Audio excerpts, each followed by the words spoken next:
Welcome to the August 15th Commissioner meeting, and we'll go around and introduce each other, or yourself, and we'll start with Paula. Paula, Jaconetty, Clerk and Recorder. Brian Colesworthy, County Planner. Scott Bromwell, Slate Architecture. Aaron Kensinger, Stahly Engineering. Joe Dellwo, Commissioner. Dick Snellman, Commissioner. Sam Carlson, Commissioner. Deb Coverdell, DES and EMS. Mark Corey, Weed District. Cliff Heiser, I'm here with Weed District also. Kevin Miller, Tobacco Construction. Melody Martinson, Chotto Acampa. And welcome to everybody. We have minutes from the July 24th special meeting. I would move to approve those. Second. It's been moved and seconded. All in favor? Aye. Aye. We have one road encroachment. It's on 16th Road. It's for Jesse Armstrong. It's going into a residential driveway. 24-inch culvert. And the road supervisor has signed off on it and inspected it. What's your pleasure, gentlemen? What is is it northeast? Yeah. Northwest. Northwest? Okay. Thank you. 318 16th Road Northwest. It's off from Highway 220, about 3/4 of a mile, and off from 16th Road. I'll move to approve. Second. It's been moved and seconded to approve the road encroachment. All in favor? Aye. Aye. We got budget season, so we're opening the budget hearing for the next 2 weeks. And that will run from today through September 5th. Is that right, Paula? Yes, at 10 a.m. September 5th.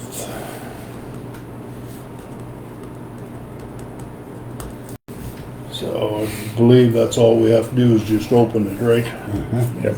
Okay. Our next item on the agenda is CWPP, which is Wildlife Protection Plan.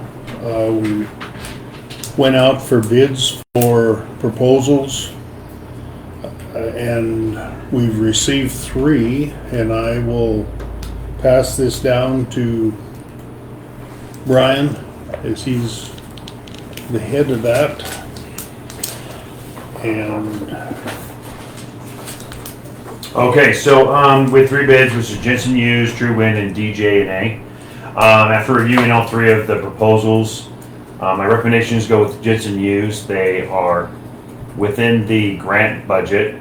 The other 2 were on the border of the budget or exceeded, depending on how much work they'd have to do and engagement and stuff like that. The issue I had, or not issue, but the thing I noticed with True Wind is they didn't have any experience with CWPPs. They had never done one before. And DJ&A had done it, but they were $15,000 over our allotted grant funds. Jensen Hughes has done multiple, Teton County, Wyoming. They listed 3 other CWPPs they've done in the surrounding areas, Montana, Colorado, and Wyoming. And Jensen Hughes also allotted us a little bit more of to use the grant budget to add some additional things to CWPP, watershed, water findings, and a couple other like fire mitigation stuff. So my recommendation was to go with the Jensen Hughes proposal. I'll move to accept that bid. And I'll second that. it's been moved and seconded. Any questions? Brian, what's your grant total that you have to stay within for this work? $60,000. Okay. No questions? All in favor? Aye. Aye. Thanks, Brian. We also have a gravel pit resolution for commercial pits, and with that, I'll turn it over to Weed District. So in the past, the counties in Montana have relied upon DEQ to sort of drive the permitting of the commercial gravel pits, and they still do that, but the rules were relaxed pretty considerably several years ago. Used to be they had to contact us, we would do a site inspection, and they were required to sign a weed management plan with every county weed district. They no longer have to do that. All they have to do now is just call me up and say, we're putting a gravel pit in. Just, here's a courtesy. So we had no say over whether it was an appropriate site or how that would be managed into the future. So this basically puts some control back with the county weed district about where gravel pits will be sited and how they will be taken care of into the future. They'll be required to do a weed management plan and follow up and reclamation. And so essentially what it's going to do is take the responsibility of that that DEQ gave up and put it back onto the county, which means probably more work in the short term for the weed district, but a lot better or a lot more say over where those gravel pits are going to be sited and how they'll be reclaimed and taken care of in the future. So that's all this is. We, you know, in the past couple of years, past year, as an example, the highway project north of town, you know, they signed a weed management plan, but they were well aware that there were, if they could walk away from it, and we didn't really have any say over it whatsoever. The onus of weed control would go back to the landowner. And the way it's set up now, they contact the landowner and do all their homework with the landowner, and then they let me know. And so the deal is basically done by the time I know about it. So this sort of just brings us back into the picture early on. So that's what it's about. Any questions? If not, we appreciate all the time and the effort you put into this. It saves the county money in the long run, so. What would be your pleasure, gentlemen? I would move to approve this resolution. I'll second it. It's resolution 2024-19. And it's been moved and seconded to accept the resolution. All in favor? Aye. Aye. Motion passed. Just one quick question. Sure. Mark, maybe for people that aren't necessarily familiar with the potential harm that the gravel pit can do as far as weed disruption and weed spreading, could you just give us a tiny comment on why it's important, why weeds are a problem with gravel pits? Sure. So there's a number of reasons why weeds are a problem in gravel pits. A, there's going to be a huge disturbance there. B, you're going to be hauling gravel from that pit all over the place. And if there are weeds on site already, there's already a bed of seed sitting there that's waiting to be drug away and waiting to germinate. And probably most importantly, C, we don't know where that equipment is coming from. Some of these companies work all over the Northwest. And places like Idaho and Washington, not just to pick on them, but they're good examples, have significant problems with noxious weeds that we don't have, species that we don't deal with, and we don't want them. And part of this is that that equipment has to be pressure washed and inspected before it can be used on site, as well as pressure washed when it leaves. That's important too. A lot of places already require that. So that's why it's a potential problem. And, you know, as I mentioned, if the company leaves and they leave a significant weed problem there, then it's all back in the landowner's lap. So it may make things a little more complicated up front, but this is to help everybody in Teton County in the end. So they would have to do a plan for reclaiming the gravel pit after they're done. Including the seed mix that goes in it. And that has to be approved by the weed district, and ideally the weed district working in concert with the landowner. Thank you.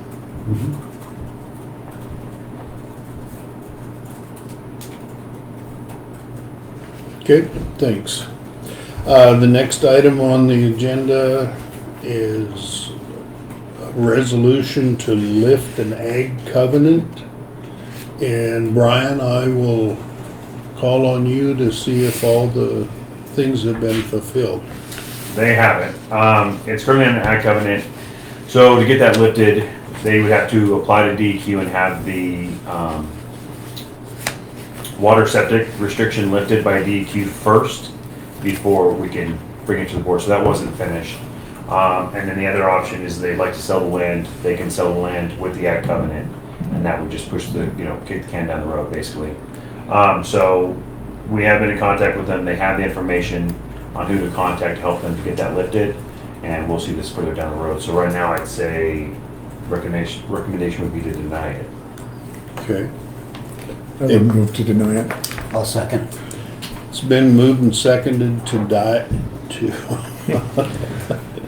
deny the lifting of the ag covenant on the 7-acre parcel. So all in favor? Aye. Aye. Thanks, Brian. Yep. All right. I think this is the one everybody's kind of waiting for. We have participants, Stahly and Guy Tobacco for the emergency response building. And I'm not sure which one wants to go first. I'll just let you guys choose between yourselves. Sure. I'll just open it up and say, yes, we have myself from Stahly, Scott from Slate, and then Kevin from Guy Tobacco here. Since the last time we spoke, Guy Tobacco has gotten pricing on alternative buildings so that we can try to stretch the dollars as far as possible and present that all to you so you can make a proper decision. So Kevin's going to present their findings, and then we can go from there. I don't know if there's enough for everybody. Somebody may. I have my own. Yeah, go ahead.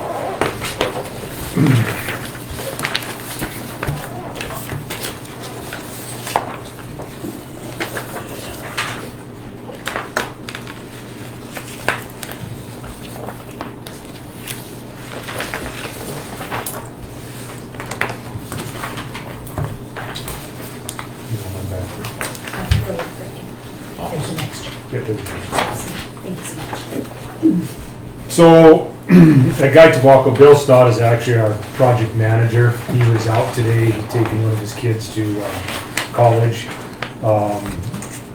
I'm superintendent there, so I was chosen to come up and You do the short straw. do the straw today. So what Bill did is he reached out to some different, I guess I'm gonna call them subcontractors, and got some pricing. They waited till last minute to get them in. It was 5 o'clock last night. We just put them all together. But as you can see, there's 3 options what he came up with here. Option number 1 is a Butler metal building. Basically, metal building with siding, roofing, and all that. He's got some pros and cons on there, on each one. The second option was a post frame type building. I'm gonna call that kind of like a pole barn. They put the poles in the ground. There was some sheeting on the roof and stuff. However, I don't believe they had in this one here, they have the entry vestibules like you wanted on there. In the pre-engineered metal building, they did. They'll have that included. Then option 3 is a stick frame wood building. And you see on the stick frame wood building, that's basically a conventional frame building. He has a deduct there for interior framing. They had included pretty much all the wood framing, as per the plan, there was some offices and a mezzanine and all that. That's where the deduct, Bill took that out, because we were looking at, to try and get apples to apples. A Butler metal building is just gonna be a shell. Basically, the exterior walls, roof, insulation, and the same with the post frame. So that's why the big deduct is for the interior framing. And again, he's got pros and cons on there. We feel that on the foundation design, in the past, they're gonna all be pretty typical foundation design. I did not read the geotech, I'm not quite sure, but I'm sure it's gonna be something, probably like a spread footing in a wall, 4-foot wall, I'm thinking. Yeah. He's got a foundation, for a budget on a foundation here, he's got about $15 a square foot, right around 100,000 for a foundation budget. We think, he feels that's gonna be pretty close to whatever, building type. Oh, that you use. Yeah. I mean, whatever one it is, there's gonna probably be a footing and a foundation wall, a slab, obviously a slab inside and all that, so. I see he's got right at $100,000 budget for that. Other than that, I guess if there's questions or whatever, I don't know if Scott wants to have any input in on that. Or? Yeah, and so what we did was we just looked at the 3 different options. Given that the budget you've put to the project, we just want to make sure we're stretching that as far as we can. And seeing the wood side of the number surprised me. I thought we'd be lower than the metal building. But knowing that premium metal building is the route you'd rather go anyway, it's nice to see that it's actually at that point. Bill did mention that he's seen metal frames coming down now in cost, so I think our timing is good there to do that. Some of the thoughts I have on the metal building side of it, and what I lay awake in bed at night thinking about is we are going to drop it. So if you remember, it was a 512 pitch on the drawings. We're going to drop that to a 412, which gets within Butler's more economical frame system. But just talk about that upper level. So main level unchanged. That's still just as we're going, and that's what we're pushing forward with to do. But on our top level, because our frame is tall in order to get that full 7'6" across minimum, I mean, that's our minimum for a conditioned space that you can inhabit. If we were to just say that, okay, if we bring the frame down a little bit and go from a full floor plate to maybe 2/3 of a floor plate, would that be an option? And to be able to just help bring the dollar value of the premium metal building down a little bit more. Because as we're looking at funding and fees here, the metal building is probably pushing close when you say foundation, about 45 to 48% of the whole cost so far. So that full enclosed shell and with the foundation attached to that. So I'm just kind of really looking at numbers, been crunching numbers a lot, just trying to figure out how we're going to build, establish that footprint, keep that footprint, keep everything on the main level, but not when we get to kind of the end of the time that it's really starting to push our budget at 2.4. So I just have a couple questions that I see right off. R factor on insulation. Yeah, so on the metal building, I think he's got full, in the pros there, he's got 8.5-inch walls and then 12.5 on the roof. Right. So basically on the metal building, the wall girts are 8.5 inches. So what we do is we fill that whole thing. The roof would be 12.5. On your post frame, in your regular stick frame, you're probably going to be 6.5 with just regular bad insulation. And they'll have an outside, outside insulation. Outside rigid insulation, so that would be, I don't know, I guess I don't know what the R factors are from 8.5-inch bad insulation to 6.5 in a rigid piece of insulation on the exterior. Yeah, and we followed the IECC, which is basically the Energy Conservation Code. And so it's set up in there for metal buildings and for stick frame buildings as well. And so we just follow that. Sure. Um, I guess I'm just thinking down the road, heat, yeah. air conditioning, the whole 9 yards, it's gonna be cheaper normally the more insulation Right. you have. Exactly. Yep. Yeah, and I mean, you have to, as far as architects, you have to design to it's gotta be designed to a certain R factor, Yep. correct? Exactly. The energy code. Energy code, requires that's that. what it is. Yeah. Yes, on a metal building, they're different from a wood stick, as you can imagine. Those panels are actually isolated from the frame. There's a tape, basically a thermal break tape that has to go on them first, so they don't allow that condensation to happen Sure. on inside the panels. And then with that inside, there's a liner system. So whether simple, saber, or thermal is the way to go. There are options out there to do what's called an insulated metal panel too, and so that's a metal skin that's then sandwiched to insulation and then an inner skin. And so that goes up on the frame. And they are quite a bit more expensive than just a regular metal building frame with an insulation system that comes in with what you typically see, which is bad insulation with a vinyl scrim over the top of that. And then we protect up about 8 feet usually with a 29 gauge liner panel. So, or wall system in the health department side, it would just be a regular furred out wall. On the framing, this does have the ceilings all in it. I mean, over the office spaces for storage above and. On the wood frames, Yes, The metal frame, you said, right? both. Both. the ceilings, The second floor storage, will it still, both options still have that storage above?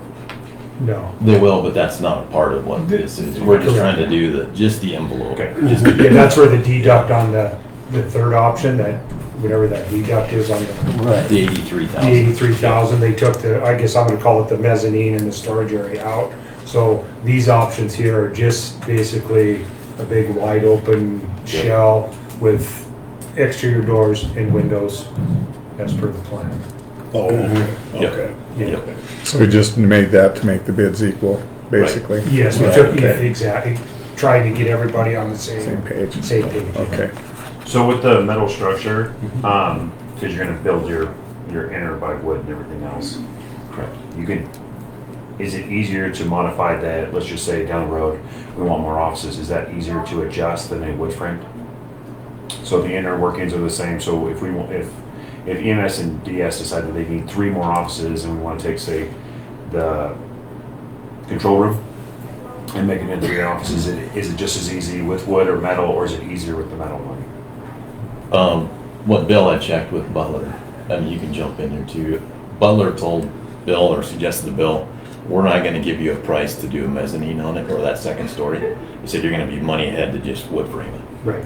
And so what we do, and what we've been talking with our structural engineers is try to get a column line in the middle that's not gonna impact mostly that second, or that big middle room that we wanna have.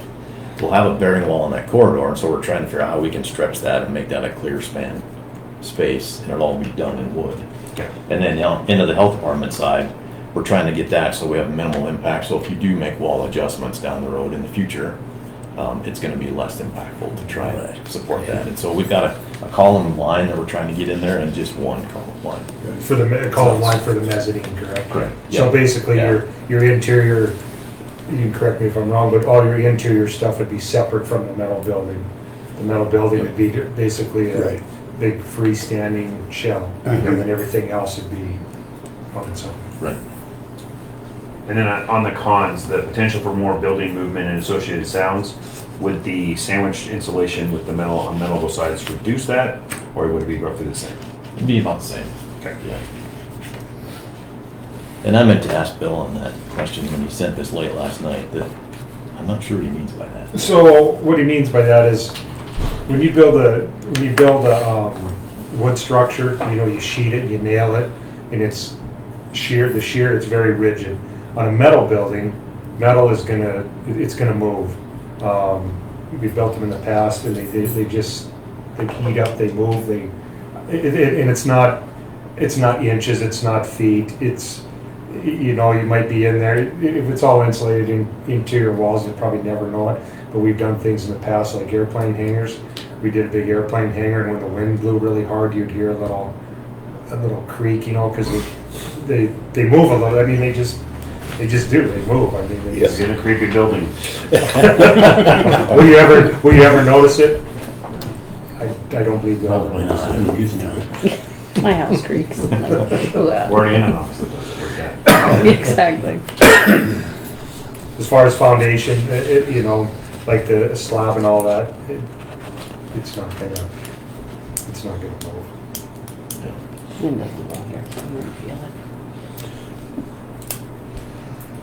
So again, you have an option to lessen the footprint to try to, Just on that upper level, what I'm talking about. Yeah, the main level is locked in. We want to Okay, maintain that. okay.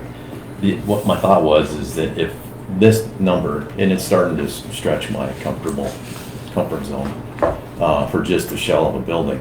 If we were to bring, so we have the frame up here, and we have our mezzanine in, so we have our 7'6" minimum height, which is what we need in order to use that entire footprint of the upper level, minus what's above the ambulances or over the sheriff's space. But if we were to drop that down enough to where we bring those walls in, then we use about 2/3 of the upper level. And so the height of the building would come down a little bit. That would save some cost. I just don't know if that's something that you're interested in doing, or if we want to still maximize that footprint on the second level. I think the second level's only gonna be storage anyway, isn't Right, it? yeah.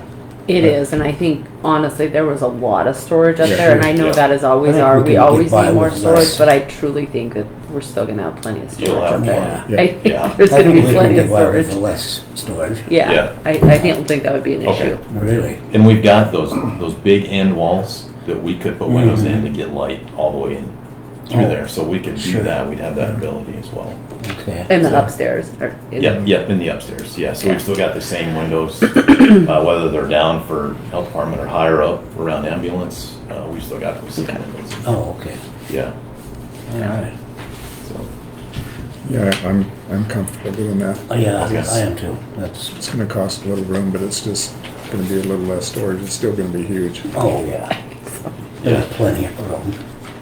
yeah, and that'll help. And so we'll get that redrawn here this next week for sure and just get it back, Okay, for review for everybody to see. yeah.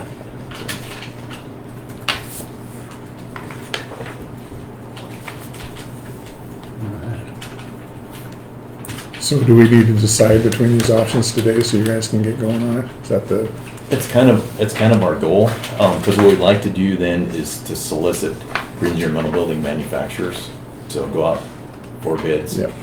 Because we need their reactions in order to design the foundation.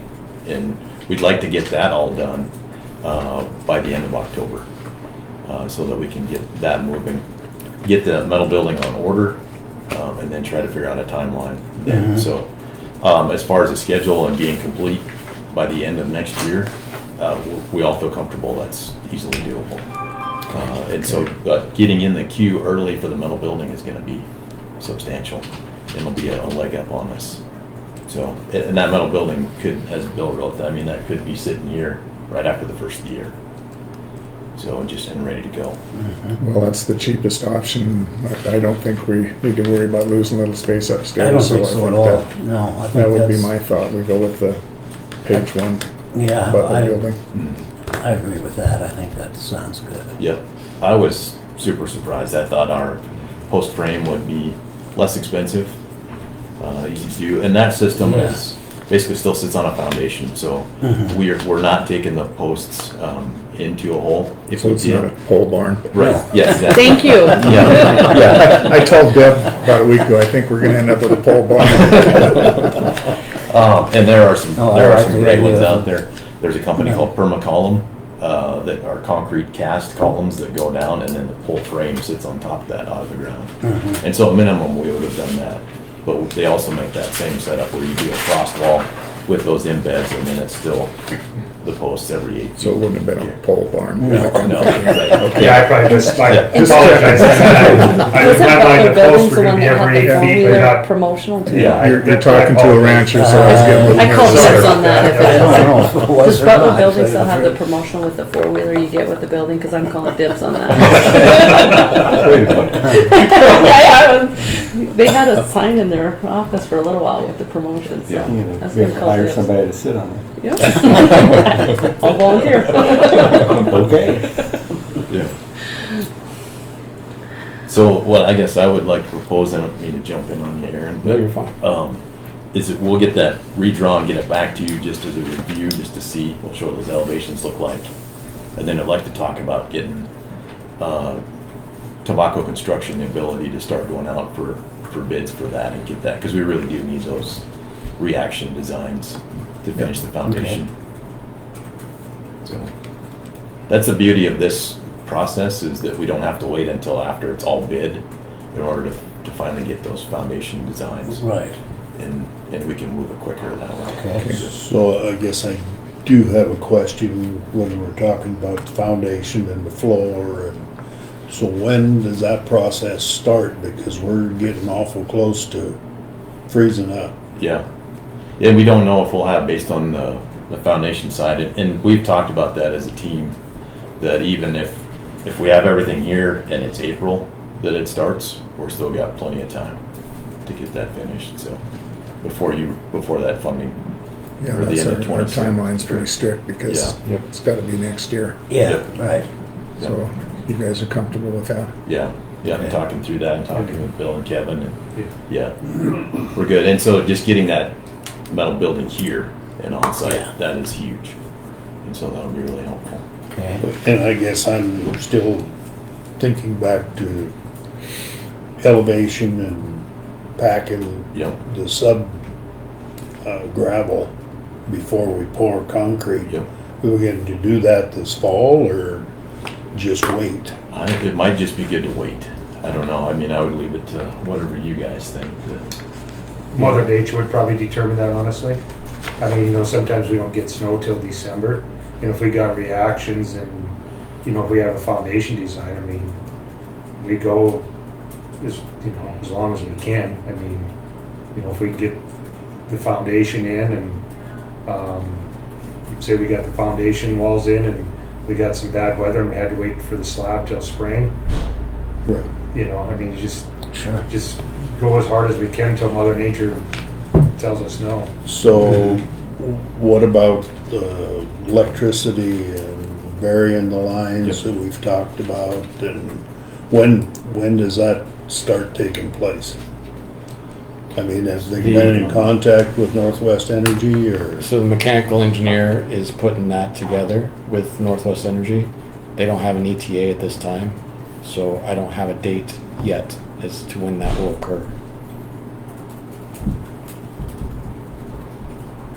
But before construction starts. Right. Yeah. Yeah. Yeah. Yeah. Yeah. Gotta be. Okay. Yeah. Okay, so just so I'm clear, you guys are gonna get back to us on the changes and then you want us to approve it? Yep, yeah, to see, Okay. yeah, so any comments you would have there, it would be great to get that as soon as we can, so we'll get it turned right around. All right. And get moving now that we've been through this exercise, and yes, this is the right way to go, we'll drop it down, I think that's gonna be great. Okay, So that's gonna stretch us further, and hopefully get even more done than what we have drawn would be great, Okay. so. okay, yeah, so if you get that back to us, we'll, even if we have to have a special meeting, We can do that, yeah. Yeah. Okay. So we'll do Yeah. that. Any other questions by anyone? What's the time frame for that coming back for a review? Next week. Okay. Yep, we'll get on it right away. I'll call on the way home and get it moving. Okay. Mel, do you have any questions or? So, just so I understand, if we lower the height, Right. the overall height Yep. of the building, you'll save money. But what does that mean as far as, you'll still be able to use the mezzanine for storage? Mhm. But what's the impact of, will you not have 7-foot ceilings there in the new plan? Or- So it won't be a mezzanine per se, it's actually a second story. Okay. So it's labeled as second story.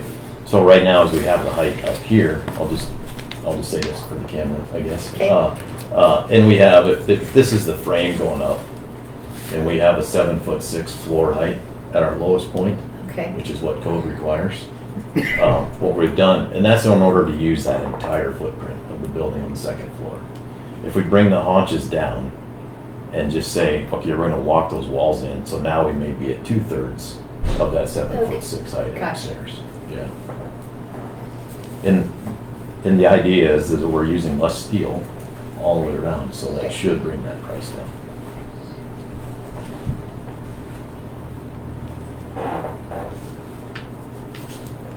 Yeah, good, good. Okay. That was my only question.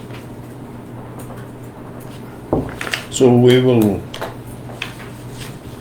write down any other questions, I guess, that we have and email them to you. That'd be perfect. Or to Aaron and. Yeah, by Monday or Tuesday. And Yeah, that'd be great. Chairman? Yes. So Scott, do you think that you would have them to them like before Thursday, next Thursday? Yes, So, we'll do that. Chairman, would you just want to set a meeting for next Thursday so that it's publicized? we certainly may, We don't yeah. have to worry Yeah. about Yeah, missing it. Yep. You were gonna ask something. One approval, let's go. I need to spend money. I do have one more just design thought. You know, we've talked about the 2 entries into the big room. Can that go away to just one? Or does it, we still need to keep those 2 entries? That I was- think with this, I think part of that was for elections to have an entrance and an exit. And I think for flow with a room that size, can you get that many people out one exit Yep. in an emergency? Yeah, we could. We've got enough exits out of there. Well, and I think for elections anymore, with our absentees, I mean, we don't have any. the traffic or the flow that we used to have. I mean, we don't even have lines anymore. Okay. So I think it would be, for the election side, Okay. I think it would be fine with one entrance. Would it be not in the middle, just on one side or the other? We could put it wherever you think would be best. So we could set it anywhere. And even the only thing we'd have to know is by the time we order the shop drawings for the metal building, they've got to know where they're gonna create that little portal opening. So we've got time to kick that around. I guess one other thought, what about the medical side? You know, if the health department has to have, God forbid, another Pandemic. pandemic and shots and those type things, if they're cycling people through. That's what I was thinking was for flow of if people are going in and out. You kind of have you could designate an entrance and an exit for people. What we can do there is we just have one nice grand entry, if you will, but then maybe there's a second door that's just a door. It's just an exit door that comes out. that would work. I'd be And okay with it's that. gonna save you that cost. That I would, would be okay, because Yeah, then 'cause that it's door not could gonna be remain this locked. locked and that would suffice for the most part, and Yeah. that's absolutely needed. I It'll also be out of think the of way it, and- we've got, Yeah. I could go for Yeah. that. You get a mezzanine now. With the 40. what, Now you get a mezzanine with the 40. More space to fit. More Yeah. storage. Yeah, right. yeah. I would say put the exit door or just the plain door over closer to where that storage room is, which is on the north end. And just, because that way if you're hauling equipment in and out, it's right there by that door and it's an easy door in and out by Sure. that storage closet. Okay, yeah. Does that make sense? Yep. And then also on that storage closet, preferably a door on one end or the other, not right in the middle. Okay, That was the only other thing I was looking at. sure, okay. Yep, we can do that. But yeah. You shelving all the way around. Yeah, Okay. yeah, instead of right in the middle. And on that same train of thought, do you want it a wider door if you're gonna be moving? Yeah, I mean, I think, Things in and yeah, I out. mean, you don't want an obnoxious door, but yeah, a wider door. I suppose you could do a double door, but, I think that necessarily. Okay. Yeah. Not a 3.0, but maybe a 4-foot door. Yeah, Yeah. What we're finding is actually a 4-foot door is less expensive than a 3.6 door. Uh, And so I would just suggest a 4-foot. Oh, door. Yeah. sure. Or we could do a pair of, I No, think just a 4-foot door. yeah. Double doors. Yeah, they're kind They of. always neat. leak. They are. Yeah. Real bad. So we'll set the special meeting, the 22nd, next Thursday. at 10 a.m. Is that agreeable? Yep. And we will get information from you Yep. shortly. Yep. We'll try to have it to you no later than Tuesday, Okay, that'll work. so that you got some time to Sure. cogitate on it and then Okay. talk Sounds about it good. on Thursday, so. So if we meet next Thursday, can you guys join us on the phone? I'll be on a comm line, but I can, I mean, I don't think you need to drive up, but it might be Okay. helpful in case Mel has questions or something. Okay. We'll just get Aaron on the phone. okay, okay. Okay. All right. Thanks, you guys.